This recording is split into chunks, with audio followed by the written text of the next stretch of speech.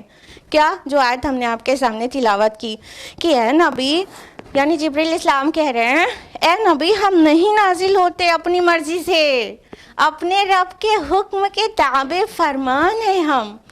ہم لوگوں کو فری ول نہیں ہے، اپنی مرضی سے نہیں آتے ہیں کہ جب چاہیں آ کے محمد سے مل لیں صلی اللہ علیہ وسلم، بلکہ جب ہمارا اللہ چاہتا ہے، اور اللہ جو چاہتا ہے اس میں اس کی بہت گہری مشیت اور بہت حکمت ہوتی ہے. اور جب اللہ تعالیٰ چاہتا ہے تبھی جبریل امین وحی لے کر آ سکتے ہیں، اور اس کے بغیر ایک مطلب اپنی مرضی سے کبھی بھی فری ول سے آ کے ملیں اور وحی لے کر آ جائیں، یہ کسی بھی فرشتے کے لیے ممکن نہیں تھا. جب ملائکہ کے سردار جبریل علیہ السلام ایسا بول رہے ہیں تو پھر باقی ملائکہ کی کیا پوزیشن ہوئی آپ نے آپ سمجھ جائیے. تو اللہ تعالیٰ اس جبریل امین کی زبان سے کہلوا رہا ہے کہ اور کہ اسی کے اختیار میں جو ہمارے آگے ہے، یعنی فرشتوں کے سامنے جو کچھ ہے، جو کچھ پیچھے ہے، اور جو کچھ اس کے درمیان ہے. کہنے کا مطلب اللہ تعالیٰ اللہ کل شیء قدیر ہے، اور اللہ کے علاوہ کوئی بھی مختار مطلق نہیں ہے. تو یہ جبریل علیہ السلام کے بس کا نہیں تھا، اور نہ ہی کسی فرشتے کی اپنی مرضی تھی کہ جب بھی رسول اللہ سے مل لے یا تو وحی لے کر آ جائے. تو اللہ تعالیٰ اپنے فرشتے کی زبانی، جبریل امین کی زبانی یہ کہلوا رہا ہے کہ وہ بالکل تابع فرمان ہیں اپنے رب کے. فرشتوں کے متعلق سورہ تحریم سورہ نمبر 66 آیت نمبر 6 میں آیا ہے لا یعصون اللہ ما امرہم ویفعلون ما یؤمرون، اور وہ اللہ کے کسی بھی حکم کی سرتابی نہیں کرتے، اور کرتے وہ ہیں جو انہیں حکم دیا جاتا ہے. یعنی فرشتے مکمل اللہ تعالیٰ کے تابع فرمان ہیں. اب اس میں ایک تو یہ بات ہو گئی ان کانٹیکسٹ کہ اللہ کے رسول چاہتے تھے کہ وحی جلدی جلدی سے آ جائے اور اس میں دیر نہ لگے، اور جبریل علیہ السلام جلدی جلدی ملاقات کریں. ایک تو یہ بات ہو گئی. دوسری بات یہ کہ جو کفار مکہ تھے انہوں نے جو اپنے معبودان باطل تراش رکھے تھے، وہ ان کے اکثر نام مؤنث ہے نا، لات، عزیٰ، منات، یہ سب مؤنث ہیں. تو یہ دیویاں جو تھیں وہ کہیں نہ کہیں وہ یہ فرشتوں کو اللہ کی بیٹیاں کہتے تھے. تو یہ دیویاں مطلب فرشتوں کو اللہ کی بیٹیاں کہنا اور یہ دیویاں بنانا اور خدا کو بیٹیاں زیادہ دلاری ہیں، اس کانسیپٹ سے مطلب شرک کا یہ فنڈا تھا ان کے نزدیک.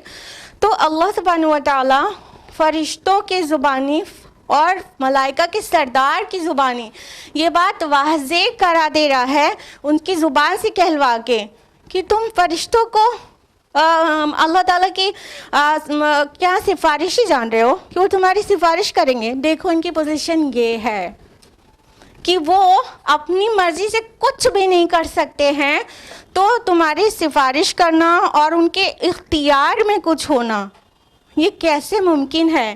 ان کے اختیار میں کچھ بھی نہیں ہے.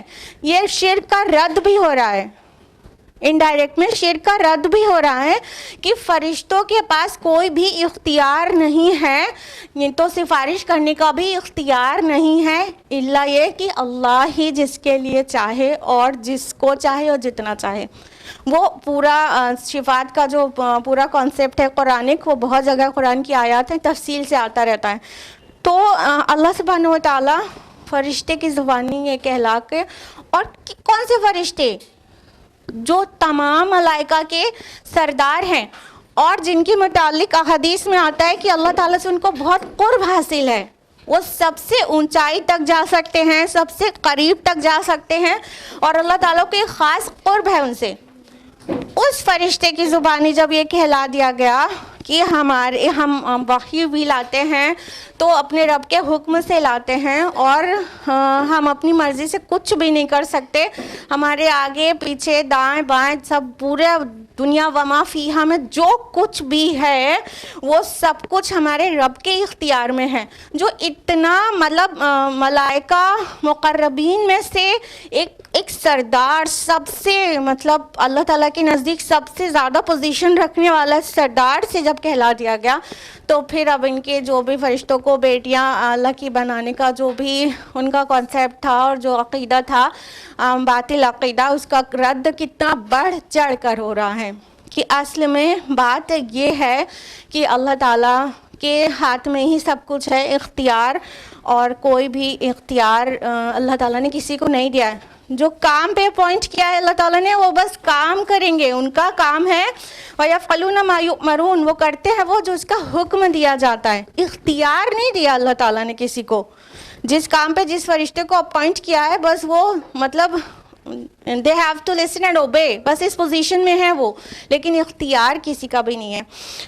اسی آیت میں آگے فرمایا اور آپ کا رب بھولنے والا نہیں ہے، یعنی اے نبی صلی اللہ علیہ وسلم نہ ہی آپ کے رب کو وحی بھیجنا بھول جاتا ہے وہ ماشاء اللہ، اور نہ ہی آپ کو بھول جاتا ہے کہ آپ کتنا پریشانی کی حالت میں ہیں. کفار تمسخر کر رہے ہیں، مطلب وہ کبھی کبھی چیلنج کرتے تھے نا کہ اچھا ہم رونگ ہیں تو عذاب لے کر آؤ، ہم رونگ ہیں تو ابھی کی ابھی یہ مطلب ابھی کوئی معجزہ دکھاؤ، تو طرح طرح کے چیلنجز کرتے تھے. اور اگر اسی وقت اس کے ریسپانس میں وحی نہیں آ رہی تو وہ ان کا تمسخر بڑھتا چلا جاتا تھا. اور they ridiculed our prophet صلی اللہ علیہ وسلم. تو رسول اللہ کو رنج تو ہوتا ہی ہوگا، ذرا سا رنج ہوتا تھا، بہت تکلیف ہوتی تھی نا. اور کس بات کی تکلیف تھی؟ اس بات کی تکلیف تھی میں ان کو حق پہنچا رہا ہوں اور یہ مان نہیں رہے. تو اس بات کی تکلیف ہوتی تھی. اور پھر مذاق اڑایا جانا یہ تو کسی کو بھی تکلیف دہ ہوتا ہی ہے. تو رسول اللہ صلی اللہ علیہ وسلم بشر تو ضرور تھے نا، رسول تھے لیکن بشر تھے نا، آپ کو بہت تکلیف ہوتی تھی. تو آپ کا رب تسلی دے رہا ہے وما کان ربک نسیا، آپ کا رب بھولنے والا نہیں ہے. آپ کا رب آپ کو بھول نہیں گیا ہے کہ یہ مذاق اڑا رہے ہیں اور اللہ تعالیٰ بھول گیا ہے آپ کو، یا تو وحی بھیجنا بھول گیا ہے. آپ کے رب کی شان یہ نہیں ہے کہ کوئی چیز بھول جائے. بھولنا انسان کی کمزوری ہے اور اللہ تعالیٰ کے کمزوریوں سے پاک ہے، بالکل پاک. اللہ الصمد، ہی از ایبسلیوٹ اینڈ ایٹرنل. تو اللہ تعالیٰ ان تمام کمزوریوں سے پاک ہے. یہاں پہ جو امر آیا ہے وہ بامانہ حکم آیا ہے، اذن، اللہ کے حکم سے، اللہ کے اذن سے نازل ہوتے ہیں.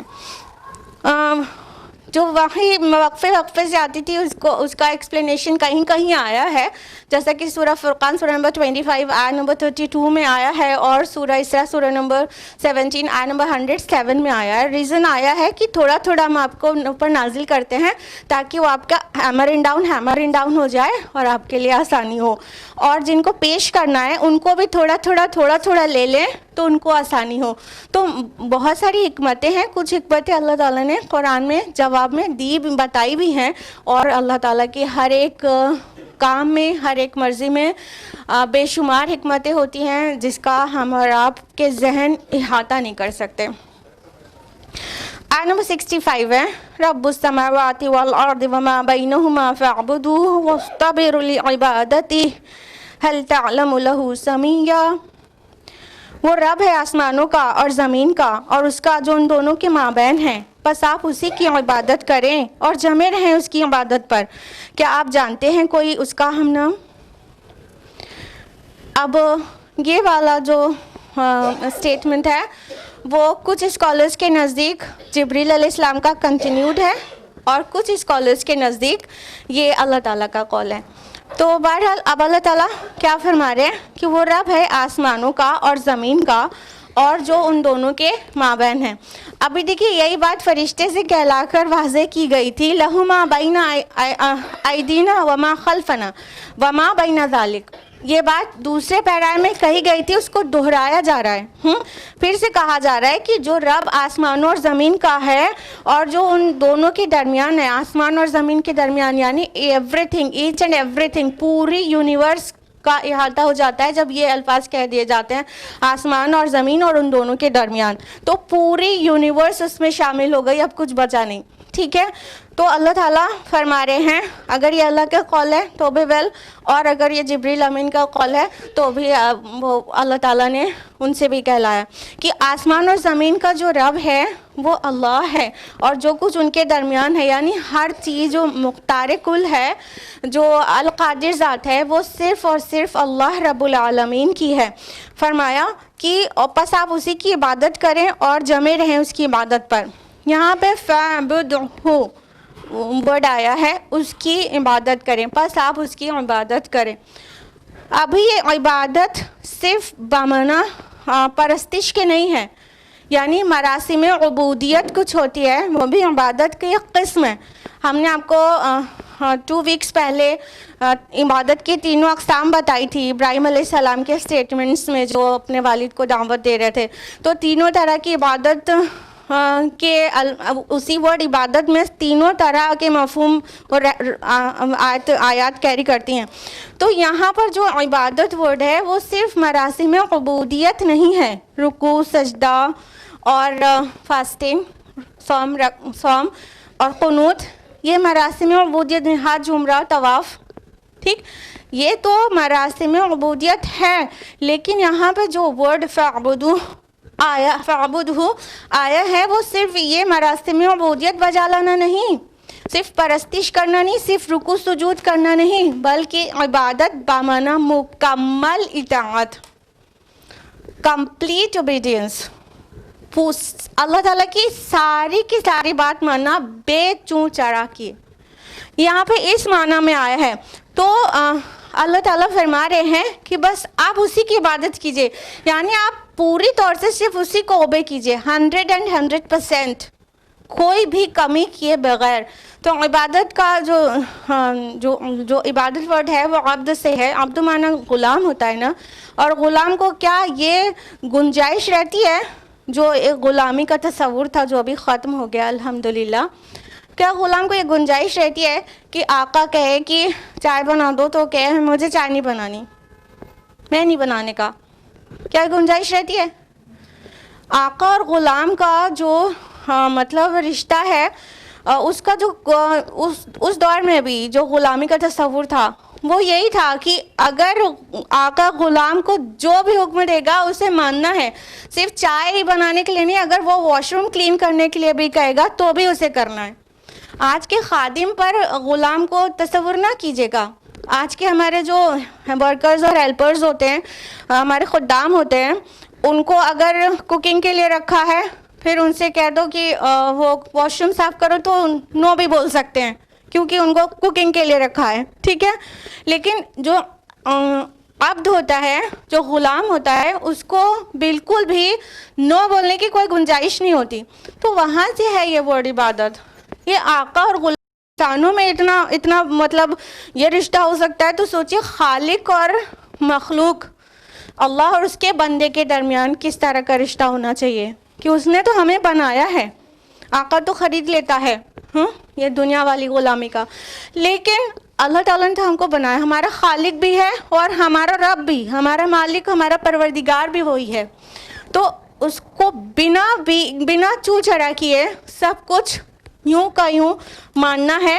یہ معنی دے رہا ہے یہاں پر عبادت. فَاعْبُدْهُ, پس آپ اسی کی مکمل فرما برداری کیجئے. اور وَاسْتَبِرْ ورڈ بھی آیا ہے کہ اس پہ جمع رہیے. یہ صبر سے ہے, استبار, وَاسْتَبِرْ فعل امر ہو گیا, اور یہ استبار باب فعل میں جا کے بنتا ہے, جس کا معنی مطلب صبر کرنے سے ہائر ڈگری میں چلا جاتا ہے کہ بہت زیادہ صبر کیجئے. تو اللہ تعالیٰ فرما رہے ہیں کہ اے نبی آپ بہت زیادہ صبر کیجئے اور پوری طرح سے جمے رہیے. مطلب صبر کرنا یہی ہوتا ہے نا, کسی چیز پر فارملی مطلب ڈٹرمائنڈ ہونا, اس پر جم جانا, اس پر قائم ہو جانا. تو اللہ کی عبادت پر مکمل طور سے پوری بندگی بھی اور پوری اطاعت بھی, سارے مراسم عبودیت بھی اور سارے کی ساری اوبیڈینس بھی, وہ سب کے ساتھ جمے رہیے اپنے رب کی عبادت کے لیے. اور فرمایا حل تعلم لہ سمیہ, سمیع جو ورڈ ہے، سمیع کا مطلب ہو گیا کہ اس کے جیسا ہم نام، لیکن یہاں پر بات یہاں پر صرف اتنی نہیں ہے کہ اس کے ہم نام کوئی نہیں ہے، یہاں پر معنی دے رہا ہے اس کا نظیر کوئی نہیں ہے، اس کی تمثیل کوئی نہیں ہے، وَلَمْ يَكُن لَهُ كُفُوًا أَحَدٌ، اس کے جیسا کوئی بھی نہیں، لَيْسَ كَمِثْلِهِ شَيْءٌ، اس کی جیسی کوئی بھی چیز نہیں ہے۔ تو اللہ تعالیٰ کے متعلق جو یہ کہا جا رہا ہے هل تعلم له سمیہ، کیا آپ اس کے جیسا ہم نام کوئی جانتے ہیں؟ خالی ہم نام نہیں، اس کا کوئی نظیر ہے پوری دنیا میں، اس کی کوئی تمثیل ہے، کوئی مثال ہے، اس کا کوئی پیرابل ہے، اس کے ہم پلہ کوئی ہے، اس کے کفو میں کوئی ہے؟ there is none، کوئی بھی نہیں ہے۔ تو اللہ تعالیٰ ایبسلیوٹ ہے اور اس کے جیسا کوئی بھی نہیں ہے، تو ہماری مکمل تابعداری اور اطاعت سب کچھ اللہ کے لیے ہونی چاہیے۔ آیت نمبر 66 ہے وَيَقُولُ الْإِنسَانُ أَإِذَا مَا مِتُّ لَسَوْفَ أُخْرَجُ حَيًّا، اور انسان کہتا ہے کہ جب میں مر جاؤں گا تو پھر مجھے زندہ کر کے نکال لیا جائے گا۔ اچھا، یہ سوال علم حاصل کرنے کے لیے نہیں ہے، کفار کی طرف سے جب یہ سوال ہوتا تھا رسول اللہ صلی اللہ علیہ وسلم سے کہ اچھا تم کہتے ہو بعث بعد الموت کے بارے میں، یعنی جب ہم مر جائیں گے، مٹی ہو جائیں گے، چورا چورا ہو جائیں گے، تو ہمیں نئے سرے سے بنا دیا جائے گا، ہم پھر زندہ ہو جائیں گے، ہم پھر کھڑے ہو جائیں گے۔ تو یہ علم حاصل کرنے کے لیے نہیں ہوتا تھا کہ جواب مل جائے ہاں یا نہیں تو ان کی نالج بڑھ جائے، یہ ایک ٹائپ کا مطلب تمسخر تھا، مذاق اڑانے کے لیے ہوتا تھا کہ اچھا جی ایسا بھی ہو سکتا ہے کہ ہم چورا چورا ہو جائیں اور مٹی مٹی ہو جائیں اور ہم کو پھر سے اٹھا کے کھڑا کر دیا جائے۔ تو یہ ایک طرح کا مذاق بنانا تھا اور رسول اللہ صلی اللہ علیہ وسلم کی تحقیر کرنا تھا، اور آپ صلی اللہ علیہ وسلم کو ایک طرح سے جھٹلانا تھا کہ یہ جو تم کہہ رہے ہو یہ بات ہمارے سمجھ میں تو نہیں آتی۔ اچھا، ایک پس منظر کو اور ذہن میں رکھیے گا کہ جیسے ابھی آپ دیکھتے ہیں لوگوں کو کہ سارے کے سارے لوگ ایک جیسے نہیں ہوتے، ایک جیسا نہیں سوچتے، الگ الگ طرح کے لوگ آپ کی سوسائٹی میں ہیں، تو ڈیفینیٹلی ایسا ہی ہر سوسائٹی میں ہوا کرتا تھا، اس سے ہمیشہ پہلے بھی، کہ ہر سوسائٹی میں سب ایک طرح کے نہیں سوچتے تھے، ایک طرح کے انداز نہیں تھا۔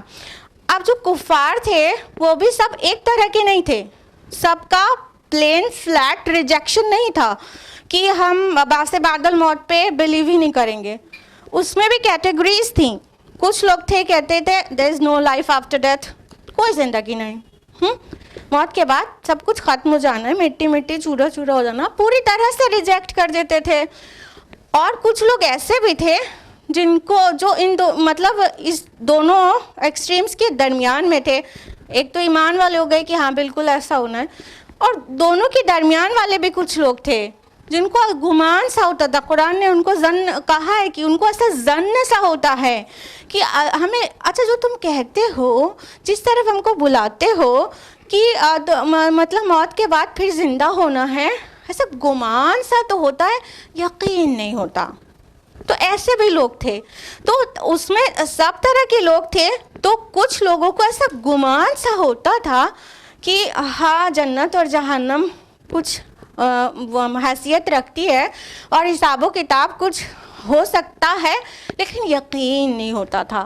تو ایسے بھی لوگ تھے، تو جو جن کو مطلب گمان سا ہوتا تھا لیکن یقین نہیں ہوتا تھا، ان کے متعلق گویا یہ آیات آ رہی ہیں کہ وہ کہتے ہیں کہ اچھا جب ہم مر جائیں گے تو ہمیں پھر سے نکال لیا جائے گا، انہیں یقین نہیں ہوتا۔ اور جو بالکل فلیٹ انکار کر دیتے تھے ان کے متعلق بھی قرآن حکیم میں بہت ساری آیات ہیں، جیسا کہ سورہ قیامہ سورہ نمبر 75 آیت نمبر 3 and 4 میں اللہ تعالیٰ فرماتے ہیں کہ وہ کیا کہتے ہیں، اَيَحْسَبُ الْإِنسَانُ أَن لَّن نَّجْمَعَ عِظَامَهُ، کہ انسان کہتا ہے کہ کیا ہماری ہڈیوں کو دوبارہ جمع کیا جائے گا مرنے کے بعد؟ بھلا قادرین علی ان نسوی بنانا، کیوں نہیں، ہم تو ان کی فنگر ٹپس کو بھی پرفیکٹ آرڈر پر پھر سے اسمبل کر دینے پر قادر ہیں۔ تو انسان یہ جب پوچھتا ہے، یہاں پہ انسان وہی کفر کرنے والے اور نہ ماننے والے انسان کی بات ہو رہی ہے کہ یہ کہتے ہیں کہ کیا ہماری ہڈیوں کو پھر سے جمع کیا جائے گا؟ تو اللہ تعالیٰ کہتے ہیں کہ ہڈیاں ہیں کیا، صرف بونز ان کی ری اسمبل کرنا کیا، ہم تو ان کی ویرنگ فنگر ٹپس کو بھی پرفیکٹ آرڈر میں جوڑ دینے پر قادر ہیں۔ یہ فنگر ٹپس سب کی ڈفرینٹ ہوتی ہے نا، سب کو معلوم ہے کہ چاہے کتنا آپ لوگ پڑھ لکھ لیں، کبھی کبھی انگوٹھا لگانا پڑتا ہے۔ ہاں، اتنا پڑھنے وڑھنے کے بعد بھی پہلے ایک تصور تھا کہ جو سائن نہیں کر سکتا وہ انگوٹھا لگائے گا۔ ابھی جب سائنس ایڈوانس ہو گئی اور فورینسک سائنس میں بھی یہ فنگر ٹپس یوز ہوتی ہے، تو یہ جب اتنا سائنس ایڈوانس ہونے کے بعد پھر سے ہم وہیں پہ چلے گئے کہ جہاں پہ بہت زیادہ ایویڈنس، بہت زیادہ فورینسک سائنس میں چیک کرنا ہوتا ہے یا کہیں پہ بھی بہت زیادہ، تو سائن لینے کے علاوہ آپ کے فنگر ٹپس پہ پھر سے آپ کا انگوٹھا بھی لگواتے ہیں، کیونکہ یہ سب کا ڈفرینٹ ہوتا ہے۔ Now we come to know this. تو اللہ تعالیٰ کہتے ہیں خالی ہڈی جوڑنا کیا، یہ سب کا جو فنگر ٹپ ڈفرینٹ ہے وہ بھی ہم ری اسمبل کر دیں گے پرفیکٹ آرڈر میں۔ اور یہاں پر بھی وہی سوال ہے کہ کیا جب ہم مر جائیں گے تو پھر سے زندہ کیے جائیں گے؟ مطلب یقین نہیں ہوتا تھا انہیں۔ اور ابھی بھی دہریت تو آپ جانتے ہیں کہ کس قدر بڑھتی چلی جا رہی ہے، ایتھیسٹ کی تعداد بڑھتی چلی جا رہی ہے، اور ان کا ایتھیزم جو ہے وہ اللہ کے وجود پر بھی ہے اور آخرت کے طرف بلانے پر بھی ہے، کہ ان کی پرابلم یہ ہے کہ مطلب مرنے کے بعد پھر سے زندہ ہونا ان کی سمجھ میں نہیں آتا۔ اللہ تعالیٰ جواب دے رہے ہیں آیت نمبر 67 میں، اَوَلَا يَذْكُرُ الْإِنسَانُ أَنَّا خَلَقْنَاهُ مِنْ قَبْلُ وَلَمْ يَكُ شَيْئًا۔ کیا انسان یہ بات یاد نہیں کرتا کہ ہم نے ہی اسے پیدا کیا تھا اس سے پہلے جبکہ وہ کچھ بھی نہیں تھا؟ ضروری نہیں ہے کہ ہر جگہ سوال آئے تو جواب بھی آئے وہیں پر، لیکن کئی جگہ پر سوال مینشن رہتا ہے، جواب بھی وہیں پر مینشن رہتا ہے۔ تو یہاں پہ جواب دیا جا رہا ہے وہیں کے وہیں۔ اللہ تعالیٰ کہہ رہے ہیں اچھا، ان کو حیرانی ہو رہی ہے کہ ہم ان کو کیسے ان کی بونس ری اسمبل کر دیں گے اور ہم کیسے ان کو پھر سے زندہ کر دیں گے، ان کے ریوائول میں ان کو شک ہو رہا ہے۔ تو کیا اس کو یہ بات یاد نہیں کہ اس کی پیدائش کہاں سے ہے، کس طرح ہم نے اسے پیدا کیا ہے، آؤٹ آف نتھنگنیس۔ انسان کی ایج جتنی ہے اتنے سال پہ 9 months پلس کر لے، ہم کہہ رہے 1 سال پلس کر لے، جو بھی ایج ہے اس پر 1 سال پلس کر لے، اتنے سال پہلے وہ کہیں بھی تھا؟ اب بتا دیجئے۔ ابھی آپ لوگ اپنی ایج تو بتائیں گے نہیں، تو اپنے سے سوچ لیجئے۔ خواتین کی سب سے بڑی پرابلم ہے، اگر ہم پوچھ لیں گے کہ جیسے آپ کی ایج کتنی ہے تو پھر اس پہ 1 سال پلس کر کے اتنی ہوئی، تو آپ گڑبڑا جائیں گے، آپ بتائیں گے تو ہے نہیں، کیونکہ خواتین اپنی ایج تو بتانا نہیں چاہتی اور کہتے ہیں مرد لوگ اپنی سیلری نہیں بتانا چاہتے۔ تو بہرحال تو ہم اسی لیے آپ سے پوچھ نہیں رہے کہ آپ کی ایج کتنی ہے، ہم کہہ رہے ہیں آپ اپنے دماغ میں سوچ لیجئے کہ آپ کی ایج اتنی ہے۔ مان لیجئے کسی کی ایج 35 ہے، ٹھیک ہے، 36 ایئرس پہلے اس کا کوئی بھی ایگزسٹنس تھا؟ 1 سال پلس کیوں کر رہے ہیں کہ چلو ٹھیک ہے 9 months مدرز ووم میں بھی ایگزسٹنس تھا کسی نہ کسی فارم میں، 3 مہینہ اور نکال دیا، اب 1 سال پہلے یعنی 35 ایئرس کے انسان کی بات کریں تو 36 ایئرس پہلے اس کا کوئی ذرا سا بھی ایگزسٹنس تھا۔ تو جب اللہ تعالیٰ نے آؤٹ آف نتھنگ اسے کریٹ کر دیا تو پھر اب وہ اس بات میں کیوں حیران ہے کہ ہم زندہ ہیں پھر مر جائیں گے اور اللہ تعالیٰ ہم کو پھر سے بنا دے گا؟ کسی چیز کی تخلیق پہلی بار زیادہ مشکل ہوتی ہے، اس کو دہرانا تو بہت آسان ہوتا ہے۔ ہاں، آپ لوگ بھی جیسے یوٹیوب سے دیکھ کر جب اپنا کوکنگ کرتے ہیں تو پہلی بار تھوڑا مشکل لگتا ہے، ہاں، اور دوسری بار تو بہت آسانی سے بن جاتا ہے نا۔ تو تخلیق میں اگر کوئی مسئلہ ہوتا ہے تو پہلی بار ہوتا ہے، دوسری بار اس کا اعادہ کرنے میں تو اور ہی آسان ہو جاتا ہے۔ اور یہ انسان کیا ہے، اللہ تعالیٰ نے ایک جگہ پہ جواب دیا ہے کہ جب اللہ تعالیٰ نے آسمان اور زمین اور یہ چاند تارے اور پورے سیارے اور سارے گیلیکسیز اور سٹارز بنا دیے تو یہ آسمانوں کی جو تخلیق ہے وہ ان سے زیادہ مشکل کام ہے۔ جب اس نے وہ بنا دیا تو ان کی تخلیق کون سے مشکل کام ہے؟ تو اللہ تعالیٰ نے یہاں پر یہ لاجیکل ریپلائی دیا ہے کہ تمہیں دلیل چاہیے کہ کیسے تمہارا ریوائول ہوگا؟ تو دلیل یہ ہے کہ تم کچھ زمانہ پہلے تھے ہی نہیں، تو اللہ تعالیٰ نے تمہیں پیدا کر دیا کہ نہیں؟ اور تمہاری تخلیق کی شروعات کہاں سے ہوئی؟ اس ورلڈلی لائف میں حقیر پانی کے نطفے سے، جس کا نام لینا بھی مطلب باعث حیا اور حجاب ہے کہ ڈراپ آف اسپرم سے انسان کی تخلیق ہوئی ہے، ایک گندے حقیر پانی سے جس سے مطلب طبیعت میں کراہت آئے، اس گندگی سے تمہیں اللہ تعالیٰ نے پیدا کر دیا، اور اب تم کویشچن مارک کھڑا کر رہے ہو کہ ہم کو دوبارہ کیسے اٹھایا جائے گا؟ تو جب اللہ تعالیٰ آؤٹ آف نتھنگ کوئی چیز کریٹ کر سکتا ہے تو ایک چیز بنا کے پھر اسے ڈسٹروائے کر کے اس کو ریوائیو کرنا اس کے لیے کون سا مشکل بات ہے؟ ایک تو یہ اللہ تعالیٰ کی طرف سے دلیل ہو گئی. دوسری دلیل، یہ بات کہہ کون رہا ہے، یہ بھی دلیل ہے. یہ ذہنی دلیل ہے کہ یہ بات پیش کون کر رہا ہے؟ محمد الرسول اللہ، جس کو اس نبوت کلیم کرنے سے پہلے تم صادق اور امین کہتے تھے. 40 سال تم نے کبھی ایک چھوٹا سا بھی جھوٹ ریکارڈ نہیں کیا، ایک چھوٹا سا بھی، کہ دنیاوی معاملے میں کبھی اس نے تم سے غلط بیانی کی ہوتی، چھوٹا سا بھی تمہیں ڈیسیو کیا ہوتا، ذرا سا بھی دھوکہ کیا ہوتا تمہارے ساتھ. ہاں 40 سال تک تم کو ایک رتی بھر کا جس نے دھوکہ نہیں دیا، ایک بال برابر کا کوئی جھوٹ تمہارے درمیان ریکارڈڈ نہیں ہے. پوری سوسائٹی جس کو صادق اور امین کہتی ہے وہ اتنا بڑا جھوٹ بول دے گا خالق کے بارے میں. تو یہ بھی دلیل ہے کہ صادق المصدوق یہ بات کہہ رہا ہے، اس لیے یہ اپنے آپ میں دلیل ہے، برہان ہے، یہ ایک اسٹرانگ آرگیومنٹ ہے کہ جو پیش کرنے والا ہے وہ سچا ہے. آیت نمبر 68 میں اللہ تعالیٰ نے فرمایا فَوَرَبِّكَ لَنَحْشُرَنَّهُمْ وَالشَّيَاطِينَ ثُمَّ لَنُحْضِرَنَّهُمْ حَوْلَ جَهَنَّمَ جِثِيًّا. تو آپ کے رب کی قسم ہم ضرور جمع کریں گے انہیں اور تمام شیطانوں کو بھی، پھر ہم ضرور حاضر کریں گے انہیں جہنم کے گرد گھٹنوں کے بل گرے ہوئے. اب اللہ تعالیٰ بہت زوردار انداز میں آخرت کے متعلق اور ان کے جمع کرنے کے متعلق بہت ہی زوردار انداز میں فرما رہا ہے. اب کیوں ہم یہ اتنی بار کہہ رہے ہیں بہت ہی زوردار انداز میں؟ اس کی کئی وجوہات ہیں. پہلی بات تو اللہ تعالیٰ قسم اٹھا کے کہہ رہا ہے اور اپنی قسم اٹھا کے کہہ رہا ہے، بس اے محمد صلی اللہ علیہ وسلم آپ کے رب کی قسم. یعنی آگے جو بات کہی جا رہی ہے وہ بالکل حتمی ہے، طے شدہ ہے، یقینی ہے، ضرور بالضرور ہونے والی ہے، ہونے شدنی ہے. ٹھیک ہے، تو ایک تو قسم اٹھایا جا رہا ہے. دوسرا لَنَحْشُرَنَّهُمْ، یہ عربی زبان میں لام تاکید کے ساتھ آ رہا ہے. لَنَحْشُرَنَّهُمْ لَنُحْضِرَنَّهُمْ، دونوں الفاظ لام تاکید کے ساتھ آ رہے ہیں. جب مضارع میں لام تاکید اور اس کے بعد نون مشدد آ جاتا ہے تو اس میں تاکید بہت بڑھ جاتی ہے. عربی زبان جو لوگ سیکھ رہے ہیں اور سیکھ چکے ہیں ان کو پتہ ہے.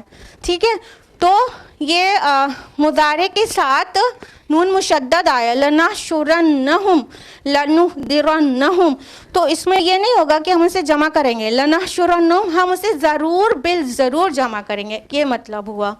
لَنُحْضِرَنَّهُمْ، تو ضرور بالضرور حاضر کریں گے، یہ مطلب ہوا. اگر عربی زبان اردو زبان میں ٹرانسلیٹ کریں گے تو اتنے ورڈز استعمال کرنے پڑیں گے. ٹھیک ہے، تو اس لیے اتنی زیادہ تاکید کے ساتھ کہہ رہے ہیں اللہ سبحانہ و تعالیٰ ہم یقیناً ضرور بالضرور انڈیڈ ہم ان کو گیدر کریں گے، ہم اکٹھا کریں گے اور جمع کریں گے اور ان کو حاضر کریں گے جہنم کے گرد گھٹنوں کے بل.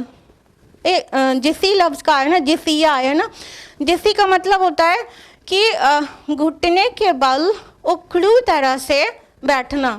ٹھیک ہے، تو یعنی یہ ایک غلاموں کی مطلب ایک منظر کشی کی گئی ہے کہ غلام جب، اور مجرم غلام، ایسا خالی غلام نہیں، مجرم، کوئی مجرم آقا کے سامنے یا رولر کے سامنے جب پیش کیا جاتا ہے تو گھٹنوں پہ بیٹھا ہوا، مطلب اپنی ذلت اور اپنے جرم کے باعث شرمندہ شرمندہ اپنی قسمت کا فیصلہ کیے جانے کے انتظار میں جس طرح بیٹھے گا، اس انداز میں جہنمیوں کو جہنم کے گرد جمع کیا جائے گا، انتہائی شرمندگی کی حالت اور اپنے جرم سے بالکل شرمندہ، اور اپنے قسمت کا فیصلہ جو وہ فائنلی ہونے جا رہا ہے کہ کہاں ان کو جانا ہے، اس کا فیصلہ ہونے کے جسٹ پہلے کی بات ہے۔ جہنم کے گرد، حول جہنم آیا ہے نا، جہنم کے گرد، یعنی ابھی جہنم میں انٹری نہیں ہوئی ہوگی، لیکن یہ انکار کرنے والے ہیں نا، اور ان کے شیاطین بھی کہا گیا۔ اور شیاطین کس کو کہا گیا؟ خالی جنوں کی برادری کو؟ انسانی شیاطین کو بھی کہا گیا۔ یہ صرف جنوں کے جنس میں شیاطین نہیں ہوتے، من الجنت والناس، everybody knows نا۔ تو یہ انسانوں میں سے بھی شیاطین ہوتے ہیں، کون؟ جو بہکانے کا ذمہ ٹھیکہ خود لے لیتے ہیں، ٹھیک ہے؟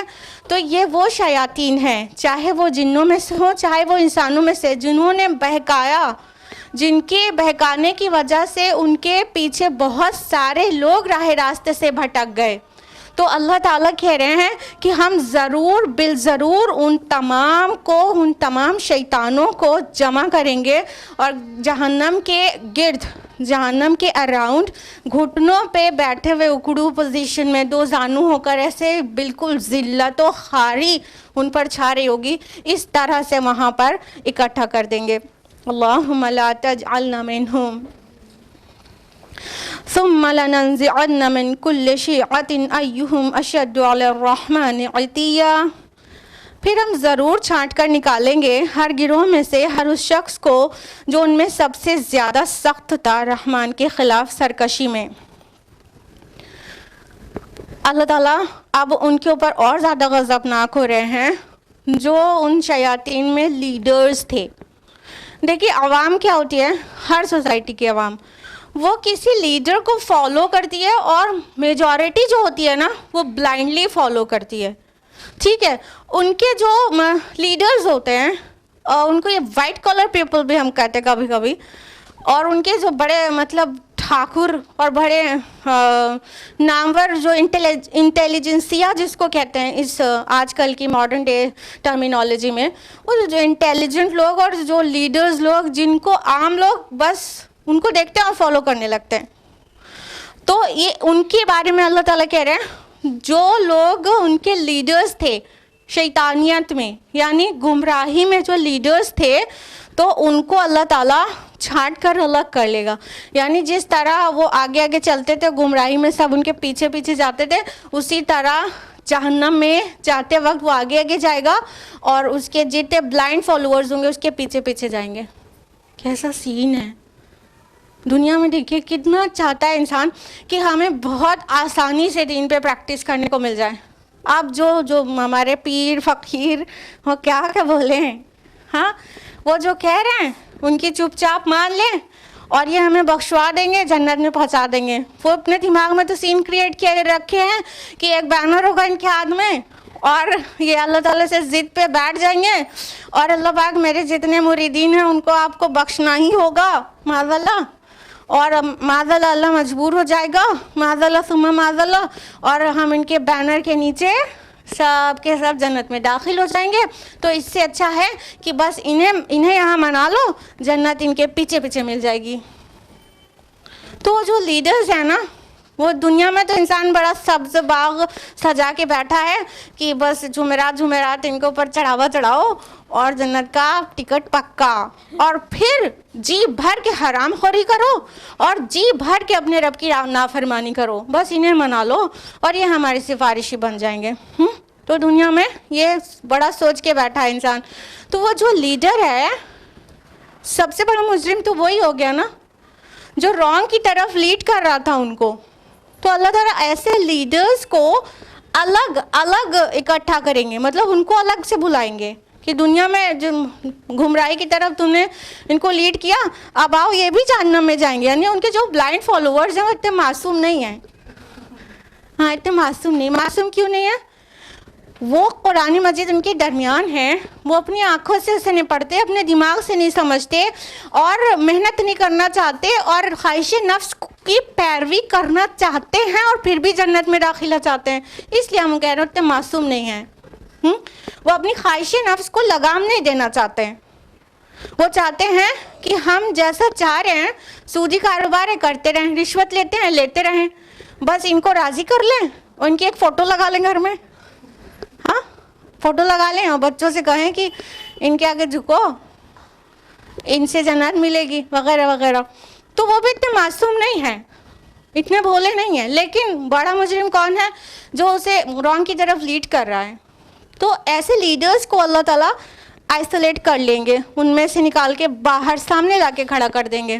جیسے کہ ابو جہل تھا اس سوسائٹی میں, اللہ کے نبی صلی اللہ علیہ وسلم نے ابو جہل کے بارے میں کہا کہ ھذا فرعون ھذی الامہ, یہ اس امت کا فرعون ہے. تو ابو جہل کو وہ جو کفار مکہ جتنے بھی تھے جنہوں نے رسول اللہ صلی اللہ علیہ وسلم کو ریجیکٹ کیا, آپ کی دعوت کو ریجیکٹ کیا, تو ابو جہل ان کو لیڈ کرے گا, سامنے آ کے کھڑا ہو جائے گا اور پھر کہا جائے گا اللہ تعالیٰ کی طرف سے کہ چلو اب لے کے ہاں ان کو جاؤ جہنم میں, تم ساتھ میں آگے آگے چلتے ہوئے.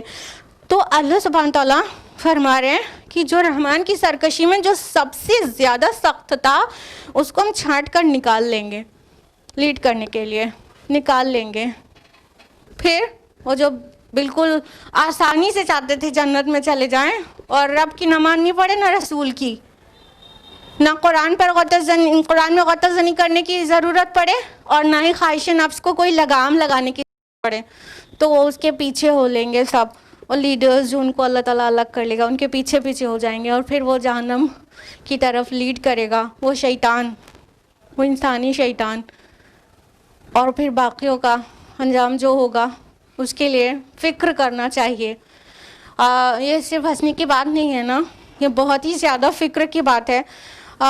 ہم لوگ اپنے اراؤنڈ بہت ہی لوگوں کو ایسا دیکھتے ہیں کہ وہ مطلب اسی مزاج کے ہیں, وہ کسی طرح اپنے پیر کو چھوڑنے کے لیے تیار نہیں ہیں, جبکہ ان کے پیر ان کو حرام خوری تک سے نہیں روکتے. صلاح کی پابندی تو چھوڑ دیجئے, مطلب کوئی بھی چیز کے حکم نہیں دیتے جو اللہ اور رسول نے حکم دیا ہے, بس وہ کچھ بہت بیسکس بتا دیا اور بس ان کو آسرا دے دیا کہ ہم بخشوا دیں گے.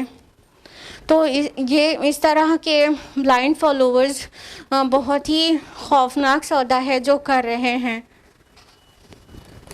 اللہم لا تجعلنا منہم ثم لنحن اعلم بالذین هم اولی بها صلیہ.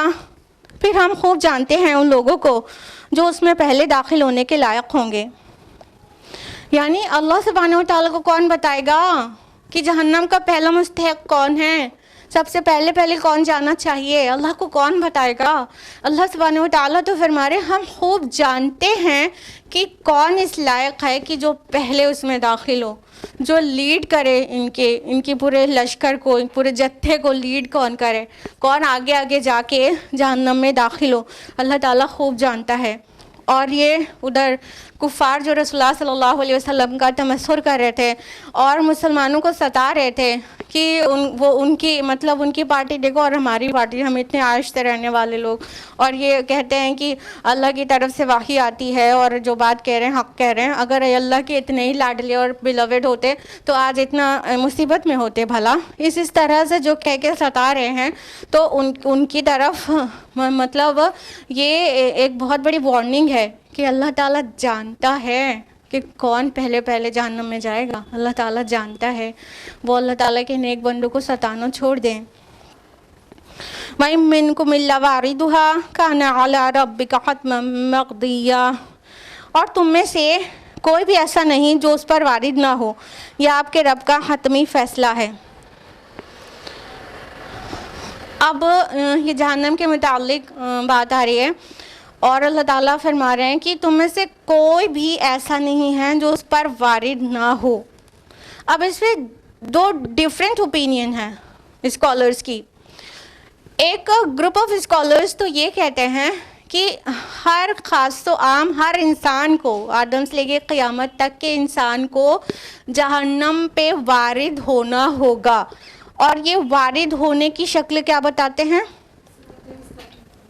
ایگزیکٹلی ہاں, تو جن کی اوپینین یہ ہے کہ جہنم پہ ایچ اینڈ ایوری پرسن کو وارد ہونا ہوگا، تو اس کا ایکسپلینیشن یہ دیتے ہیں کہ اب ایک پلسرات ہوگا، پلسرات نام سب نے سنا ہے نا، وہ ایکچولی صراط مستقیم ہوگا، جو دنیا میں صراط مستقیم ہے اس پر جو چل رہا ہے صراط مستقیم پر، اس کو لیے پلسرات بہت ہی آسان ہوگا اور وہ جہنم کے اوپر بنا ہوگا، اور تو اس پلسرات پر چل کر سب کو جہنم، جو نیک لوگ ہیں ان کو جنت میں جانا ہوگا، تو اس کے اوپر سے وارد ہو گئے نا سبھی، ایچ اینڈ ایوری پرسن، پائس لوگ بھی جو نیک ہیں، دیندار ہیں، اللہ تعالیٰ کی مانتے ہیں، رسول کی سنت پہ عمل کرتے ہیں، متقی ہیں، اللہ تعالیٰ انہیں جنت میں ڈالنا چاہتا ہے، تو ان سب کو بھی جہنم کے اوپر سے گزر کے جانا ہوگا، اس کا آگ کا بھپکا تک نہیں لگے گا، ان کو جہنم کی کوئی تکلیف نہیں پہنچے گی، لیکن اس کے اوپر سے گزر کے جائیں گے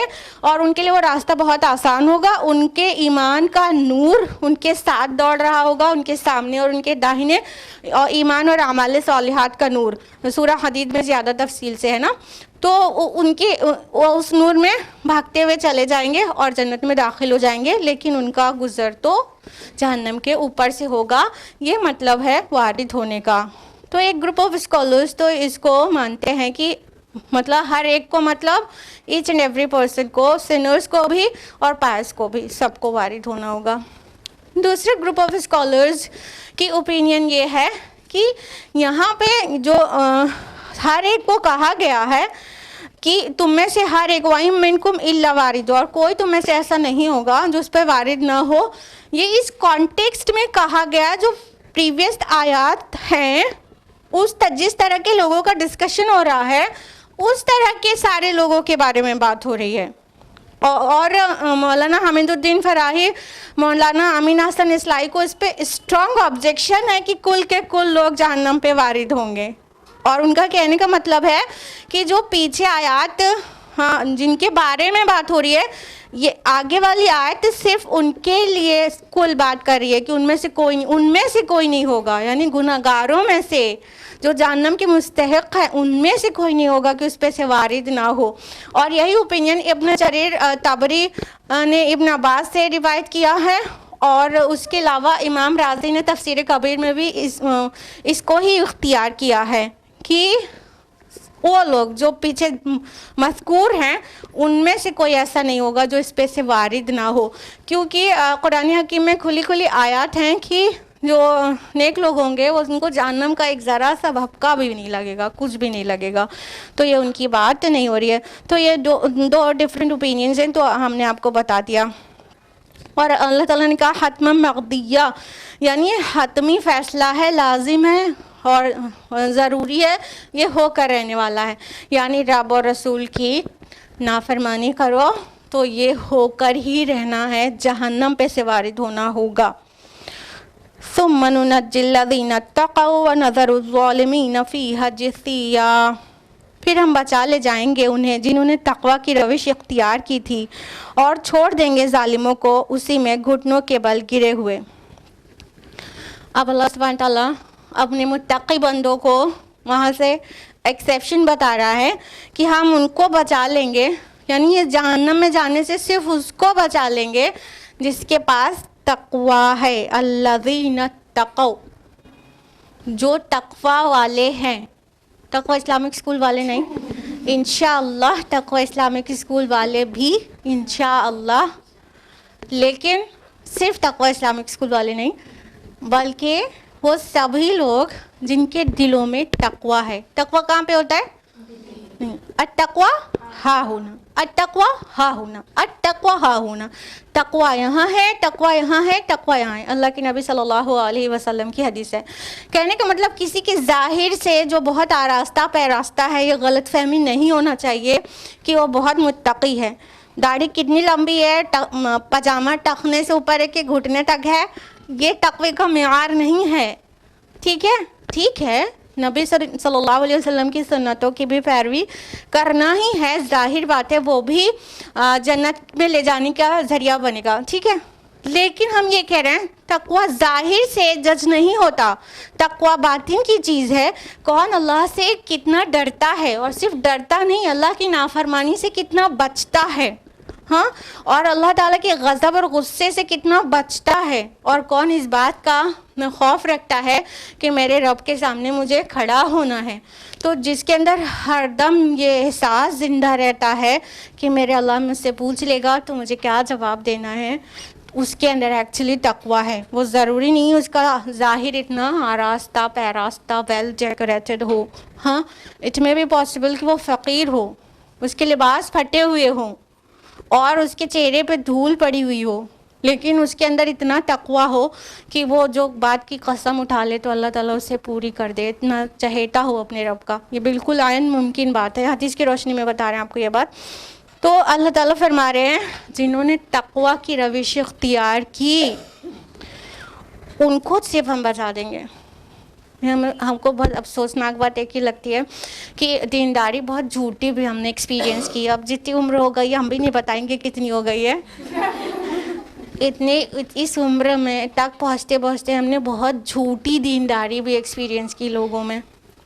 مطلب ظاہر میں بہت دیندار معلوم ہو رہے تھے، جب گھروں کے اندر گھس کے دیکھا گیا، بیٹیاں دے کے دیکھا گیا تو پتہ چلا دینداری کا حال. تو ایکچولی وہ تقویٰ نہیں ہے.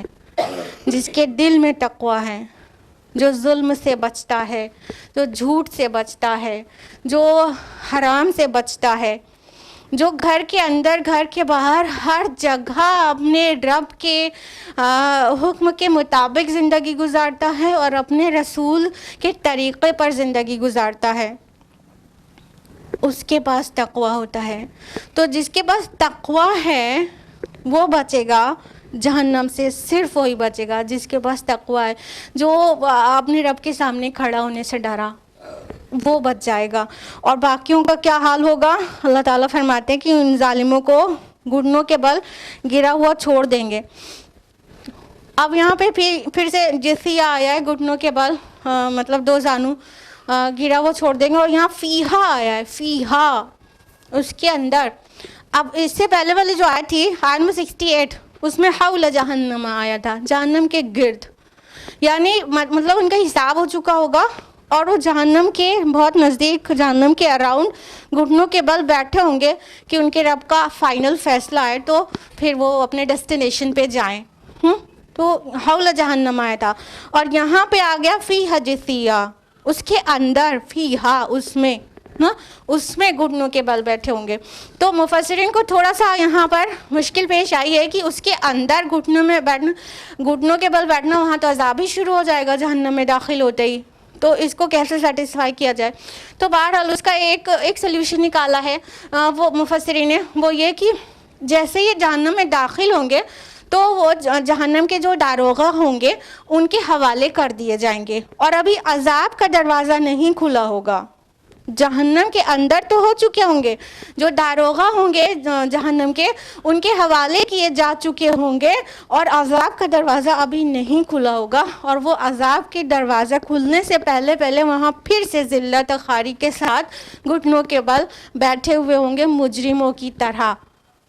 تو اس طرح فیہا کو سیٹسفائی کیا جا سکتا ہے. ادروائز اگر فیہا پہ نظر ہی نہیں جاتی بہت لوگوں کی کہ اس کے اندر کہا جا رہا ہے، تو وہ کہہ دیتے ہیں کہ پھر جہنم کے باہر کی بات ہے کہ جہنم میں جانے سے پہلے گھٹنوں کے بل ایسے بیٹھے ہوئے ہوں گے.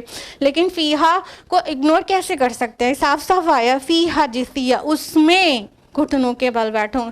تو اس طرح سے سمجھا جا سکتا ہے کہ عذاب کا دروازہ ابھی نہیں کھلا ہوا ہوگا لیکن جہنم میں داخلہ مل چکا ہوگا.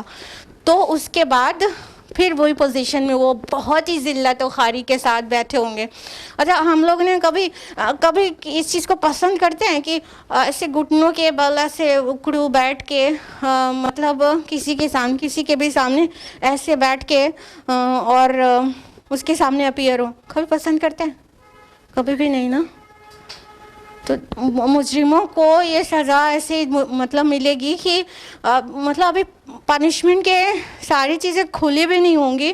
اس سے پہلے کی جو ذلت ہوگی وہ یہ کہ ایک دم ٹائٹ پلیس میں، ایک دم پاس جہنم میں جگہ بھی تنگ رہے گی. یہ نہیں کہ بڑا مطلب اللہ تعالیٰ کے پاس اتنی وسعت ہے تو جہنم میں اتنی جگہ ہوگی، اس کی کیپیسٹی تو رہے گی لیکن جہاں پنشمنٹ ہوگی وہ بالکل ٹھسے ہوئے ہوں گے ایک دوسرے کے ساتھ. اور جب اندر جائیں گے تو اور اس کے باہر بھی اسی گھٹنوں کے بل بیٹھے، مطلب یہ کس قدر ذلت و خواری کا سامنا ہوگا. اور وہاں پہ کیا ہوگا؟ حسرت کے سوا کچھ ہو سکتا ہے؟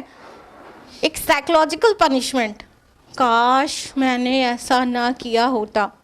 یہ ریگریٹ انسان کو اندر سے توڑتی ہے. ایک باہر کی پنشمنٹ ہے آگ کی، اور ایک اندر کی پنشمنٹ ہے سائیکولوجیکل پنشمنٹ. وہ کیا ہے؟ کاش میں نے ایسا نہ کیا ہوتا، کاش میں نے اپنے رسول کی مان لی ہوتی، کاش میں نے فلاں داعی کی مان لی ہوتی، کاش میں نے قرآن پر عمل کیا ہوتا، کاش میں یہ دنیا کی لہو لعاب میں اپنی زندگی کو ضائع نہ کرتی، کاش میں خواہش نفس کے غلام نہ بن گئی ہوتی. یہ کاش اس کو اندر سے ستائے گا. اور باہر کی آگ کی پنشمنٹ تو اللہ اکبر، اللہ تعالیٰ ہی بچائیں. کہ ذرا سا اگر ہم لوگ کچن میں ذرا سا جل جائیں تو کیا حالت ہوتی ہے. سب سے زیادہ تکلیف جلنے سے ہوتی ہے نا، کٹ جانے سے نہیں ہوتی، چوٹ لگ جانے سے نہیں ہوتی، جتنی جلنے سے تکلیف ہوتی ہے. تو وہ جلنے کا عذاب، اور اوپر سے یہ کہ کاش نہ کیا ہوتا، کیونکہ اب کچھ بھی ریورس نہیں ہونے والا. اب وہاں جانے کے بعد یہ نہیں ہوگا نا کہ واپس ایک بار ایک موقع، یا اللہ پاک ایک موقع دے دیجیے واپس چلے جائے، یہ نہیں ہو پائے گا نا. تو سوائے حسرت کے اور کچھ نہیں ہوگا. اس لیے اس کو یوم الحسرت بھی کہا گیا. قیامت کو یوم الحسرت، حسرت کا دن ہوگا. تو اس حسرت کے دن کے آنے سے پہلے ہم اور آپ اپنے اعمال سنوار لیں اور اپنے رب کی فرما بردار ہو جائیں، تاکہ ان میں سے ہماری گنتی ہی نہ رہے ان میں سے، تاکہ ہمیں ایسے ذلت و خواری سے اپنے رب کے سامنے پیش نہ ہونا پڑے. ابھی بہت وقت ہے، درس قرآن کا نہیں، زندگی کا ابھی بہت وقت ہے. بہت ان دا سینس کہ ابھی زندہ ہے اور احساس ہو گیا، اس لیے توبہ کر لینا ہے اور اللہ کا تقوی اختیار کرنے کی کوشش کرنا ہے. اللہ تعالیٰ کہنے سننے سے زیادہ عمل کی توفیق دے. آمین. وآخر دعوانا الحمدللہ رب العالمین. والسلام علیکم ورحمۃ اللہ وبرکاتہ.